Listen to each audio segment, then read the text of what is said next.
Meeple Talk!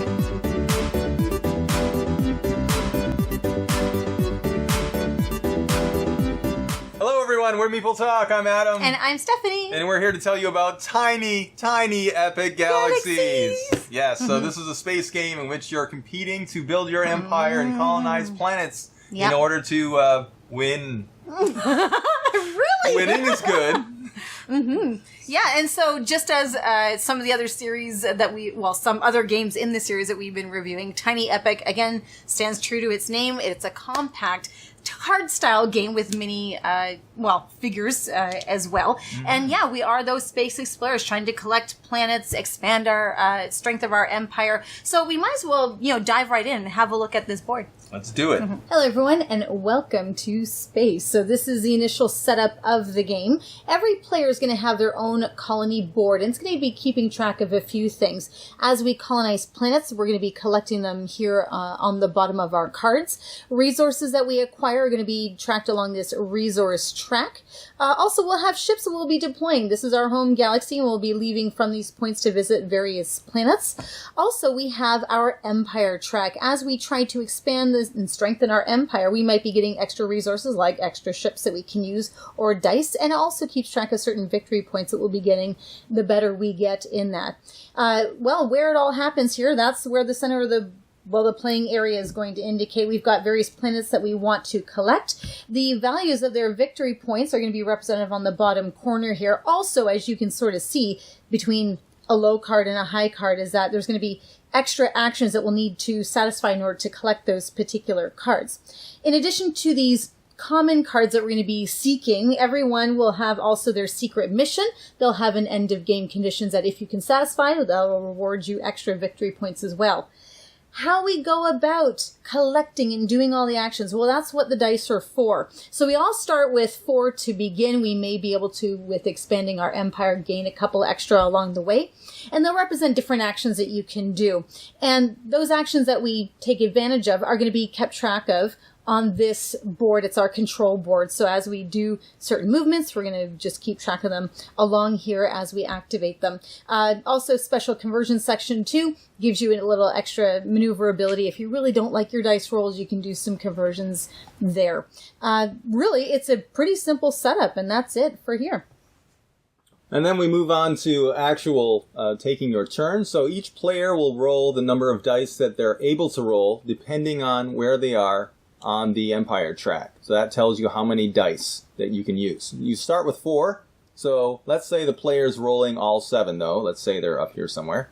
So these are the different actions you can take. The first one allows you to move a ship onto any of these planets. You can either move into the center and take advantage of this power, or you can turn it on your side, as yellow is here, and move along the track to colonize that planet. Once you've gotten to the end, you can take that card and add it to your colony, and the victory point is then yours. But the way you move along that track is with either economy or diplomacy, and the symbol will show you which one you need. So you'll have to roll dice in order to move your ship along there. Then we've got these 2 resources. These resources have 2 different purposes. One, you can trade in these resources to move yourself up on the empire track. You'll see it has a number there. You need, in this case, 2 of either the energy or the culture to advance yourself 1. So you'll want to get these. The way you'll get these, let's say if you rolled this, any number of ships that are on that symbol, and that has to do with the planet or your home galaxy. So in this case, green would get 2 energy, and they would be able to mark that on their resource track. Same goes with culture.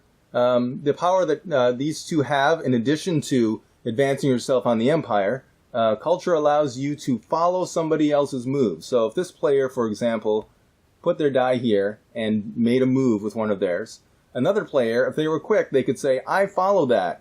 Then they would expend 1 culture, and that would allow them to take the same action themselves. So yellow could move one of their spaceships onto one of the planets.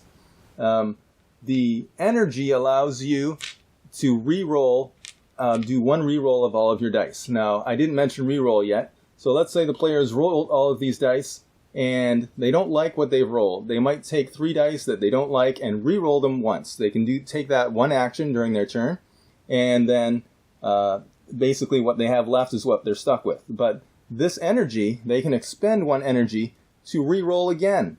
And they can roll any number of dice. And then they can do that again on their turn. They can expend all of those if they want to do re-rolls. So that's what those two are useful for. Now we come to the colony symbol.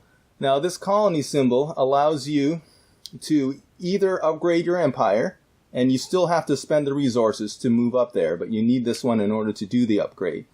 Or if you already have planets that you've already colonized, you can use that power when you roll this die. So that's what all the actions do.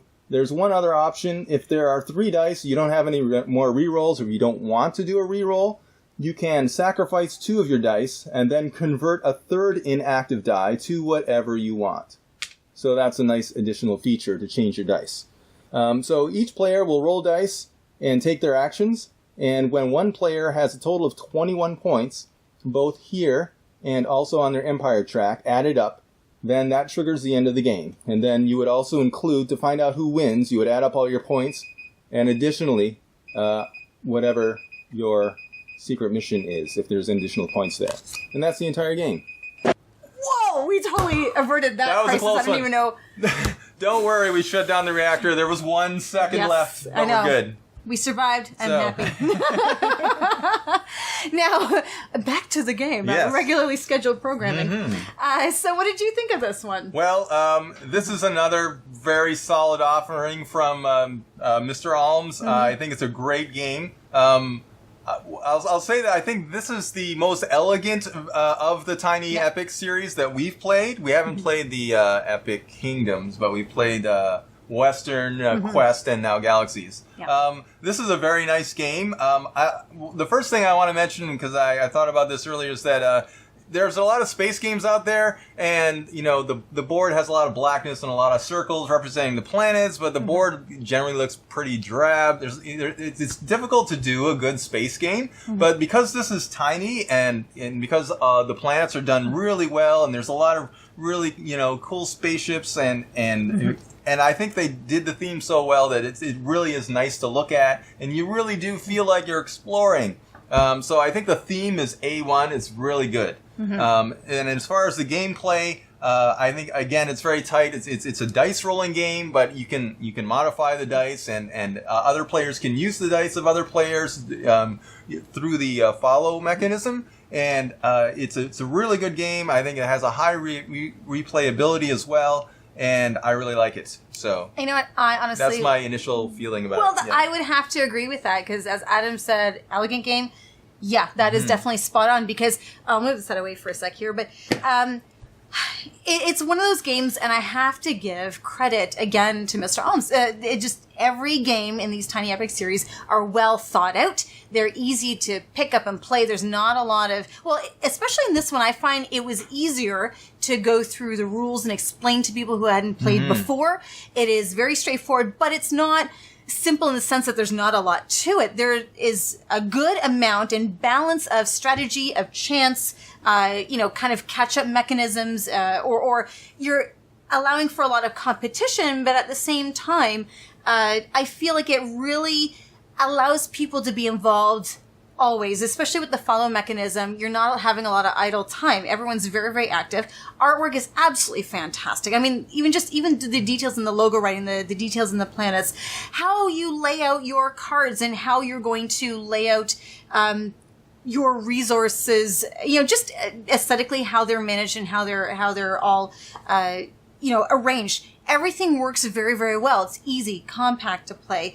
And I just can't, I think, I'm not sure which one, I can't remember which one was done first, but this is probably one of the more tailored ones. It just seems like when it comes from designing experience, it feels like this is really coming into its own. Like the development is really there. Yeah, and I highly think refined and heavily play tested. I think Absolutely. so. And yeah, so this one feels. Yeah, I mean, we reviewed Western, and there were some issues with the rules, and the gameplay was a little bit more. I would say complicated in a way. Yeah. Maybe. Although not I really highly love that one. I mean, theme-wise, I love the Western one. Yeah, and it's great. And it's still a small game with a limited feature set. Yeah. But this one was very easy to learn, and once you've learned it, there's no problems at all with the gameplay. And I can't really think of much in the way of criticisms unless this is just not your style of theme or game.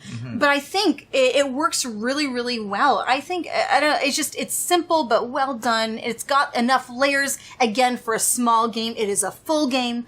It's really not like just a simple thing that you just play once and you're like, okay, I got the idea. It does have that high replayability. So I think, absolutely fantastic job. I love to see more of these epic games. I always get excited when I hear that there's one out. So, and there's an expansion for this, which we are definitely going to check out in the future as well. And have for you soon. So yeah, absolutely keep a watch of it. So what would you say rating wise? I was wavering between 8.5 and a 9. I'd probably give it an 8.5 just because, although it's a very simple game. There is a bit of downtime in the game if you have 4 players and you don't have any culture. Our most recent game, there was quite a lot of downtime because there's nothing else you can do if you can't follow.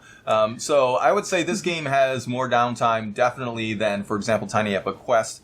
And that was a little bit of a downer, so I can't give it a 9, but I'll give it an 8.5. I don't know. I'm going to go with that 9 because I don't think that downtime's really significant. It's not a huge amount of downtime where you have a lot of wasted turns, like games that have skip a turn or something where you're completely impeded from taking whatever action it was that you wanted. So there's always some kind of level of involvement, and so I would stick more towards the 9 because it's the better design one of the ones that we reviewed in the past. It's very clean, well put together, and I can't say enough. So, and because it makes me excited for more versions that may come out, that just speaks for itself that it obviously did something right. So that's kind of what I feel, unless you have any other thoughts or anything. No, okay. Overall, if you like dice rolling games and you like space, you should definitely own this. Yes. That's all I have to say, yes. And I know it's a question of whether you should mention or not or anything like that, but I don't know when this is eventually going to be released and put out there, but today, the day of filming it, happens to be Pi Day, March 14, 2018, Einstein's birthday. We, of course, probably you have known as well, earlier today it was announced Stephen Hawking passed away. So as a sort of a sad coincidence, but also somehow fitting, that this just happens to be the game that we were reviewing today. So in a way, we can sort of maybe put a nod out there as a thank you for your contributions. And thank you. We appreciate your work. And this is sort of a commemoration to you as well. So, maybe as a result of his life's work, we may actually go into space and colonize other planets. But inspiring nonetheless, bringing science to people. So thank you all for watching this review, and come check out other ones. We always want to see you next time. All right. Have a great night.